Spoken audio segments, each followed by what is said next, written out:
Protect your DNA. BioPQQ can promote formation of new mitochondria. Infowarsstore.com. And we should be concerned about what's going on in our open borders. Just look at what ISIS is saying about Europe, bragging about the fact that they now have 4,000 covert ISIS gunmen. Is that an exaggeration?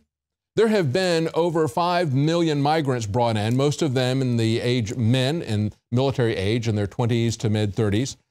If you only had 1/10 of 1%, that would be 5,000 ISIS people, okay? Understand that if you've got 99.9% of the people coming in that are just coming in because they want more money or because they maybe are truly refugees, even if 99.9% of them are okay, that 0.1% would still give you over 5,000 terrorists being let into the country by the open borders of the globalists. And in response to this, even France is saying, well, we need to rethink this. They want a suspension, not a termination, but a suspension of the Schengen open borders. And of course, this is the accord that was reached in the town of the Luxembourg town of Shenzhen, saying that they were going to have no internal borders. And this is essentially the same thing that we have in the United States. You don't have to go through border control if you pass from Texas to Oklahoma. Well, there you don't have to have it within this zone, this internal zone, and that is most of the European states. So you can go from Italy to France and not have to go through customs or border checks as you did before. But the French say, no, we need to crack down on this free movement in and around Europe. They want this shut down, as well as saying that they want to enact some kind of an emergency enactment for the next 3 months. Of course, that's not going to stop the climate change summit that's coming up in 2 weeks.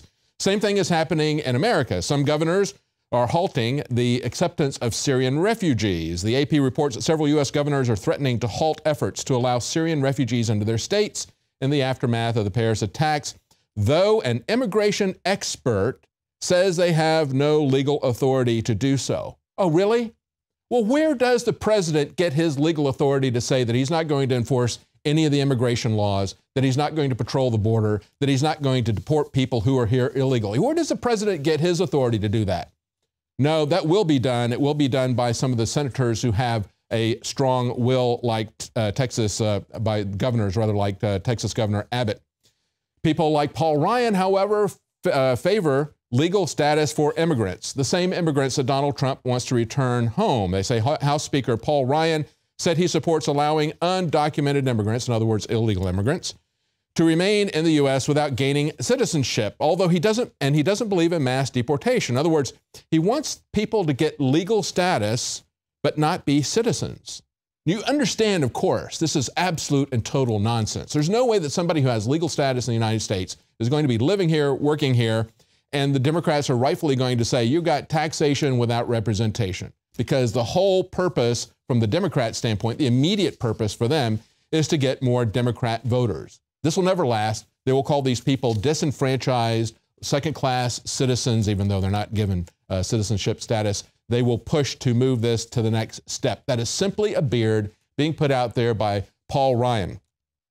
Now, on the 14th, the day after these attacks, you had the foreign policy honchos from all these different countries, the United States, from Russia, as well as the head of the EU, meeting in Vienna, talking about how they were going to stop the Syrian war. And of course, they began talking about terrorism at the same time. This agreement that they came up with is total BS. But the statements that they made are very telling as to what is behind this. Now, of course, U.S. Secretary of State John Kerry was there, as well as Russian Foreign Minister Sergei Lavrov.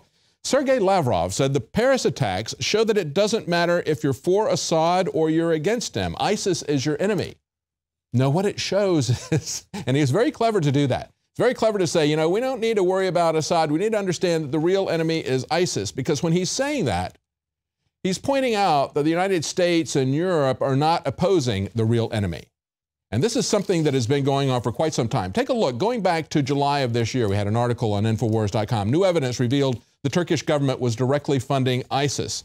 And they pointed out that the oil that was flowing between ISIS and Turkey was tremendous amount of money that was going between $1 and $4 million per day. And when they came after Abu Saif at that period of time, they obtained a lot of flash drives, and documents were seized showing that there were clear links between Turkey and ISIS. Today, Putin at the G20 meeting pointed out that there are 40 countries, including, he said, very obliquely, G20 members. He said, I provided examples based on our data on the financing of different Islamic State units by private individuals. The money, as we have established, comes from 40 countries. There are some G20 members among them. So he's not naming names, but he goes on to say, we need to have support from the U.S., from European nations, from Saudi Arabia, Turkey, and Iran to oppose ISIS, and we're not getting that support.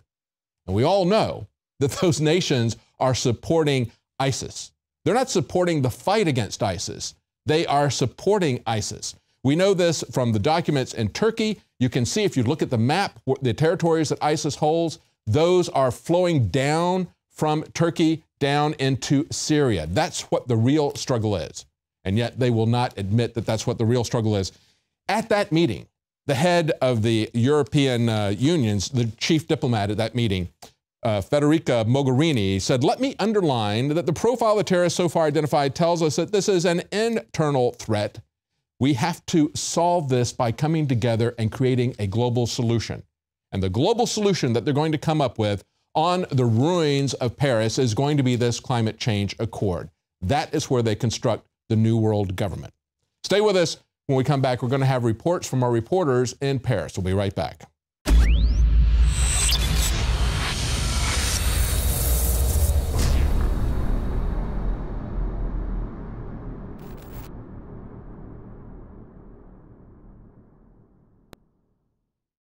Clean, pure drinking water. You can't survive without it. But where do you get it? Alexa Pure Pro is a brand new, groundbreaking, gravity-fed water filtration system that is like no other. The Alexa Pure Pro transforms water from virtually any fresh source into clean, healthy drinking water, pairing the unprecedented superfiltration power of an all-new gravity block core with a hybrid chromatic shell. It removes up to 99.999% of impurities, including bacteria, viruses, fluoride, disinfectants, volatile organic contaminants, and hormones.